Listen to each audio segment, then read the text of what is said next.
अस्सलाम वालेकुम। New vlog में आप सबको वेलकम। होप कि आप सब लोग बिल्कुल ठीक होंगे और खैरियत से होंगे। तो जनाब इस टाइम सुबह का नाश्ता रेडी हो रहा है और आज है फ्राइडे।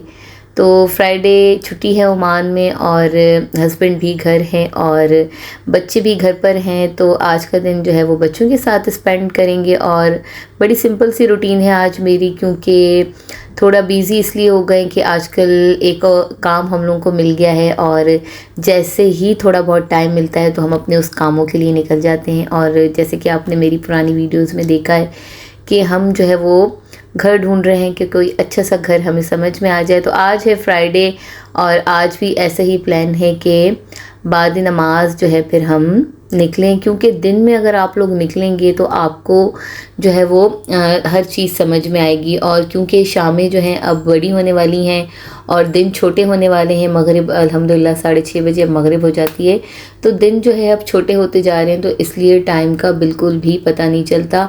और बस नमाज के बाद तो समझिए आधे दिन बिल्कुल ही निकल ही जाता है, बाकी पीछे रहते हैं 2 से 3 घंटे।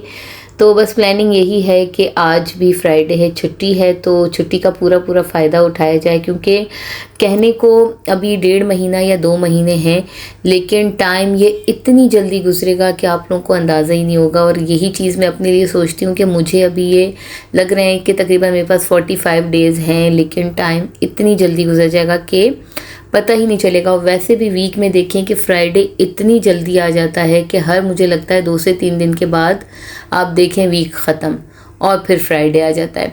तो बस एक दफ़ा वर्किंग डेज़ स्टार्ट होते हैं तो वो 5 दिन ऐसे गुजरते हैं कि बिल्कुल भी पता नहीं चलता।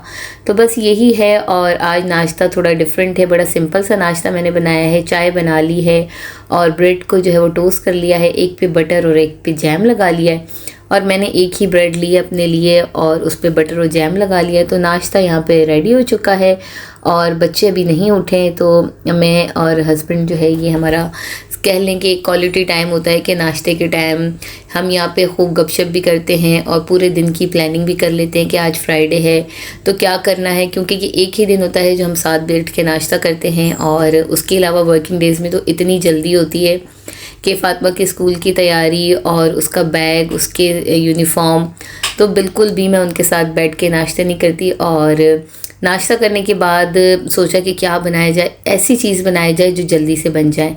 तो मैंने नाश्ता जब मैं बना रही थी तो उस टाइम मैंने चने की दाल जो है वो भिगा दी थी। तो यहाँ पे सबसे पहले तो मैं फ़्रेश हो गई, मैंने क्लीनिंग की और फ्रेश होने के बाद जो है मैंने जो दाल काफ़ी टाइम से भिगाई हुई थी, तो मुझे ये था कि अब इसको गलाना नहीं पड़ेगा। क्योंकि चने की दाल को अगर आपको जिस दिन बनानी हो, अगर उससे 2-3 घंटे पहले आप उसको जो है वो भिगो दें तो उसके लिए फिर आपको गलाने वाला प्रोसेस नहीं करना पड़ता और दाल जल्दी गल जाती है। तो चने की दाल बनाने का ही सोच रही थी, फिर अचानक मुझे पालक नज़र आ गई। तो मैंने सोचा जनाब चने की दाल तो बन ही रही है लेकिन साथ उसमें पालक भी डाल देते हैं, तो थोड़ा सा डिफरेंट सी जो है वो एक सब्ज़ी दाल जो है वो तैयार हो जाएगी। क्योंकि दाल पालक भी बहुत अच्छी लगती है, चने की दाल और लौकी भी बहुत अच्छी लगती है। तो काफ़ी दिन से मैंने चने की दाल और पालक नहीं बनाए थे, तो सोचा कि आज ग्रॉसरी करूँगी। ये 2-3 दिन पहले मैं लेकर आई थी पालक, तो सोचा कि ये ख़राब हो जाएगी, इससे पहले कि हम ये ख़राब हो तो इसे यूटिलाइज़ कर देते हैं। तो यहाँ पे मैंने मसाला भून लिया और 2 प्याज लिए, उनको ब्राउन किया, साथ टमाटर, और अब मैं इस पर स्पाइस शामिल कर दूँगी। तो सब्ज़ी और दाल में बनाना बहुत ही इजी होता है, एक तो जल्दी से बन जाती हैं और सेम एक ही प्रोसेस होता है कि मसाला बना लो, जो भी दाल बना लो या जो भी सब्ज़ी बना लो, मसाला उसका एक ही होता है कि प्याज डाल की, लहसुन डाला, टमाटर डाला, उसके बाद धनिया, मिर्ची, हल्दी, नमक और ज़ीरा पाउडर। तो ये हमारे एक जो है वो बड़े ख़ास से एक 4-5 मसाले हैं जो तकरीबन हर ही खाने में डलते हैं, और घर की बनाई हुई चीज़ की बात ही कुछ और होती है।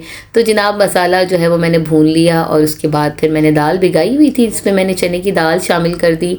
तो यकीन करें कोई इतनी ज़बरदस्त पालक डालने से टेस्ट आया इसका कि शायद अगर चने की दाल बनती तो इतना मज़ा नहीं आता खाने में, लेकिन इसमें जो मैंने पालक ऐड की तो बिल्कुल चेंज सा जायका, और काफ़ी टाइम से मैंने बनाई भी नहीं थी।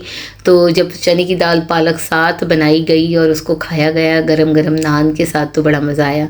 तो बस यहाँ मैंने जो है वो दाल रेडी कर ली थी, और उसके बाद हस्बैंड से कहा था कि आप नान ले आइएगा तो हम जो है वो नान के साथ दाल खा लेंगे। और देखिए मैंने भिगाई हुई दाल थी, इसलिए जो है मेरी चने की दाल तकरीबन आधी से ज़्यादा जो है वो गल चुकी थी। अब पानी मैंने इसमें बिल्कुल भी ऐड नहीं किया।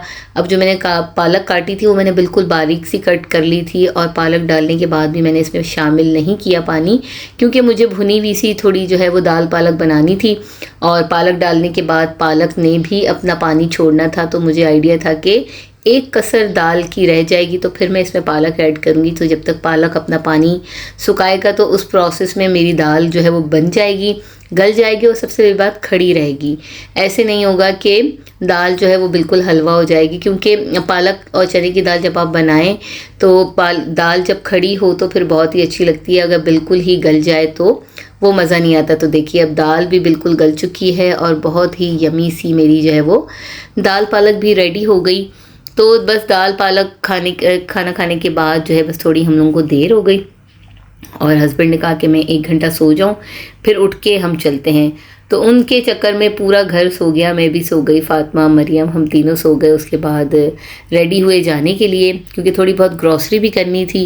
तो निकलने से पहले ये था कि बाहर कहीं चाय पिएं, तो मैंने कहा छोड़ें बाहर को, मैं आपको घर पर ही चाय बना देती हूँ। और केक रस में पिछले वीक जब गई थी तो लेकर आई थी, लेकिन दूसरी बहुत सारी चीज़ें पड़ी हुई थी तो मैंने केक रस नहीं निकाले थे। तो बस बेकरी की चीज़ शाम में जब चाय के साथ कुछ हो तो बड़ा मज़ा आता है खाने में, और हम दोनों हस्बैंड वाइफ को बेकरी की चीज़ें बहुत ज़्यादा पसंद है। तो यहाँ पे जो केक रस थे वो बड़े ही कोई टेस्टी थे, और ये बांग्लादेशी प्रोडक्ट है लेकिन इनके भी जो टेस्ट है वो बहुत ही ज़बरदस्त है। तो जनाब यहाँ पे मैंने चाय भी रेडी कर ली, और इसको कंटेनर में डालने से ये फ़ायदा ज़रूर हो जाता है कि आपके जो बिस्किट्स या कोई भी ऐसी चीज़ वो सोक नहीं होती, वो फ्रेश की फ्रेश रखती है, क्योंकि ये एयर टाइट होता है, हवा बिल्कुल भी अंदर नहीं जाती है। तो आपकी फ्रेश चीज़ जो है वैसी फ्रेश रखती है, चाहे आपके पास 10 दिन से पड़ी हो बिल्कुल भी ख़राब नहीं होती। चाय यहाँ हस्बैंड के लिए रेडी हो गई, और जब मैंने उनको चाय दी और केक रस देखने के बाद उस एक चाय के कप में पूरे घर ने चाय पी। मीन्स मरियम भी आ गई, और मैंने भी केक रस डुबो के खा लिया, और फातिमा भी आ गई। तो ज़्यादा चाय नहीं बनाई, एक कप ही चाय बनाई, जो कि आप देख रहे हैं कि हम सब ने मज़े से अपनी चाय की जो शाम की चाय थी वो एंजॉय की। उसके बाद मैंने बच्चों को थोड़ा चेंज कराया, और अब हम निकले हैं ग्रॉसरी करने के लिए। मुझे थोड़ी सी ग्रॉसरी करनी है, और कोशिश यही थी कि जल्दी निकलें, तो दिन में निकल गए हैं। हमने 2-3 घर और देखे हैं जो कि काफ़ी अच्छे भी थे और हमें समझ में आए हैं, लेकिन बात यही है कि अपनी रेंज भी देखनी है और उस हिसाब से हमने घर लेना है। तो ग्रॉसरी करने के बाद फातिमा और मरियम ने जो है मॉल में थोड़ी सी ये राइड ले ली, और इनका भी वीकेंड हमने अच्छे से गुजार दिया, हमारे भी काम हो गए, और वीडियो भी मैंने थोड़ी बहुत कैप्चर कर रही। ग्रॉसरी करते हुए वीडियो कैप्चर नहीं की क्योंकि फिर बहुत मुश्किल होती है, और यहाँ फातिमा और मरियम खूब एंजॉय कर रही हैं। तो ये थी मेरी वीडियो जो मैंने आज आप लोगों से शेयर की। ये था मेरा फ्राइडे का दिन। अपना बहुत ख्याल रखिएगा, जल्द मिलूँगी आप लोगों के साथ न्यू वीडियो में। तब तक के लिए आप सबको खुदा हाफिज़।